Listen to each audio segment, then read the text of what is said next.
The Pirate Cove sign's true meaning. Everyone knows Foxy's out-of-order sign, but here's what you missed. In Game 1, there's a 1% chance this sign changes to read, "It's me," after Foxy leaves. Most players assume this is just another hallucination, but look closer at the implications. The sign can change back and forth in seconds if you flip your monitor. This isn't a permanent change, it's actively shifting. Now, why would a physical sign do that? Two possibilities. Either Mike Schmidt is hallucinating the message, or something is manipulating reality itself. Here's the detail you missed. The sign could be evidence that the entire restaurant is haunted, not just the animatronics. Think about it. We know spirits follow flesh, but what if the sheer amount of agony in this building corrupted the space itself? The walls, the decorations, even the posters all respond to the trauma that occurred here. This explains why so many visual changes happen throughout the building. It's not just in your head. The location itself has become a supernatural nexus. Shadow Freddy's missing ear. In Game 2, Shadow Freddy appears in the parts and service room, and most players write him off as just a purple golden Freddy. But here's what you missed. Shadow Freddy is missing his right ear, identical to Golden Freddy's damage in Game 2. This isn't a coincidence. Shadow Freddy isn't just a random entity, he's directly connected to Golden Freddy's form. Later, in Game 3's Follow Me minigames, Shadow Freddy guides the animatronics to William Afton using the phrase, "Follow me." The detail everyone misses? Shadow Freddy might be an agony manifestation, specifically linked to Cassidy or the bite of 83 victim. If Shadow Freddy formed from the trauma of that event, it explains why he shares Golden Freddy's exact damage. He's literally an echo of that moment frozen in time. And here's the kicker. If Shadow Freddy is an agony creature, his appearance in Follow Me suggests those mini-games happened much earlier than we thought, possibly before Game 2, when that trauma was still fresh. The puppet's transparent tears. In Game 2, when you flash your light in rooms where the puppet is active, there's a 2% chance transparent images appear on screen. Everyone talks about these being creepy, but here's the detail you missed. These images suggest the puppet is more ghost than animatronic. Look at the evidence. Every other possessed animatronic in the series is bound by their endoskeleton and suit. The spirit follows the flesh. But Charlotte Emily, she died outside near the puppet, and as far as we know, her body never directly contacted its parts. So how is she possessing it? The transparent images are the answer. Charlie isn't bound to the puppet the same way the MCI victims are bound to their suits.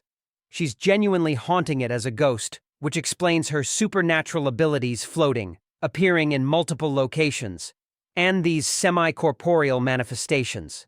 This detail explains why the puppet is uniquely powerful.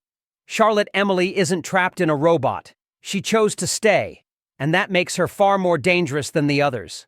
Endo-02's impossible presence. Here's one that keeps me up at night. In Game 2, after the puppet leaves the prize corner, there's a 10% chance you'll see Endo-02 lurking nearby. Most players think, oh, just another Endo wandering around. But here's what you missed. Endo-02 shouldn't exist as a separate entity. Look at the timeline.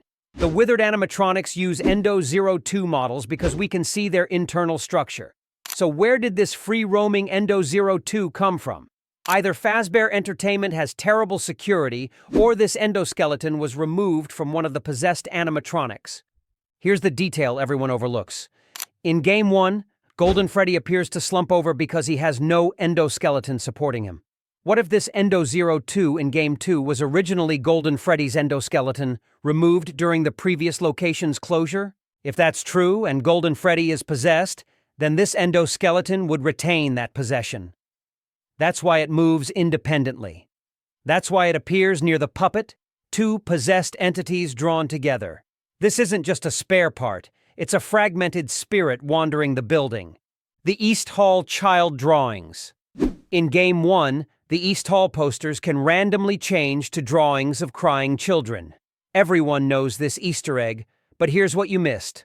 The posters that change are specifically Freddy, Bonnie, and Chica, the three main animatronics. Notice who's missing? Foxy. And Golden Freddy, obviously, since he doesn't have an official poster. This detail tells us something crucial about the MCI and how the spirits view themselves. The drawings show children with hollowed eye sockets and small white pupils, matching how the animatronics appear throughout the game. But here's the deeper detail. These aren't random children. These are the MCI victims showing us their perspective. They see themselves as crying children trapped in these characters. The posters changing isn't the building being haunted. It's the animatronics reaching out, trying to communicate their suffering. They're showing you what they really are underneath the metal and fur.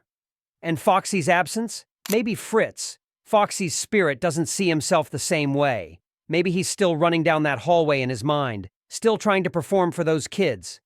That's why Foxy behaves differently from the others. Mr. Cupcake survives everything. This is my favorite overlooked detail in the entire franchise.